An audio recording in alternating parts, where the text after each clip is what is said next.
তাদের বিরুদ্ধে যদি আপনি মামলার হুমকি দেন তাহলে বুঝতে হবে আপনার বিরুদ্ধে মনুষ্যত্বের কবর রচনা হয়ে গেছে। আমি গতকাল একটা কথা শুনে খুব কষ্ট পেয়েছি।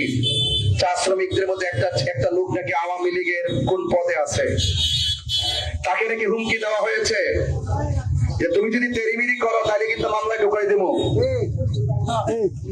আবার যখন যদি বিএনপি আসে, বিএনপি আসার পরে আওয়ামী লীগ এই কথা বলবে চা শ্রমিককে, আবার যখন আরেক দল আসবে তখন যদি চা শ্রমিককে এই কথা বলা হয় যে তুমি বিএনপি করতে তোমাকে কিন্তু মামলায় ঢুকিয়ে দেওয়া হবে। আমি এই কথাটার দ্বিমত পোষণ করি।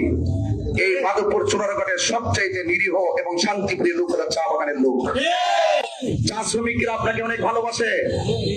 তাদের বিরুদ্ধে যদি আপনি মামলার হুমকি দেন তাহলে বুঝতে হবে আপনার বিরুদ্ধে মনুষ্যত্বের কবর রচনা হয়ে গেছে। আমি বলবো যারা চাঁদাবাজ সত্যিকার অত্যাচার অন্যায়ের সাথে জড়িত, তার সে যেই দল করুক না কেন তাকে আইনের আওতায় আনেন। যারা দখলদারিত্বের সাথে সম্পৃক্ত তাদেরকে আইনের আওতায় আনেন।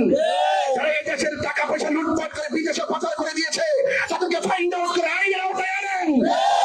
চা শ্রমিকদেরকে যখন রাজনীতির সূত্র করে আপনি মামলার হুমকি দিবেন, আপনি যখন মামলার হুমকি দিবেন তার মানে বুঝতে হবে রাজনীতিতে আপনার অভিজ্ঞতা এবং মানবতা বোধ হারিয়ে গিয়েছে। কথা বলে এই জন্য আমি বলছি,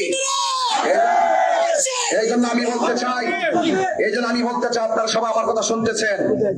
আমি জানি না কে কোন দল করেন, আমি পরিষ্কার ভাষায় বলতে চাই রাজনৈতিক প্রতিহিংসা বন্ধ করুন। যারা আমি চাঁদাবাজদের বিরুদ্ধে কঠিন ভাষায় কথা বলেছি, মামলাবাজদের বিরুদ্ধে কঠিন ভাষায় বলেছি। Next level, well done, side by side, free.